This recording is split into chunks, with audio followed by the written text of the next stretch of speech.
الغفار القهار الوهاب الرزاق الفتاح العليم القابض الباسط الخافض الرافع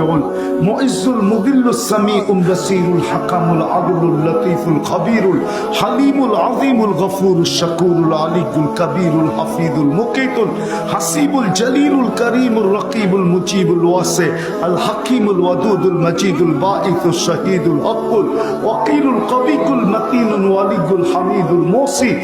المبدي المعيد المحيي المميت الحي والقيوم الواجد الماجد الواحد الأحد الصمد القادر المقتدر المقدم المؤخر الأول والآخر الظاهر والباطن الوالي المتوالي البر التواب المنتقم العفو الرؤوف مالك الملك ذا الجلال والإكرام المقسط والجامع والغني والمغني المانع الدار النافع النور الهادي البديع والباقي الوارث والرشيد الصبور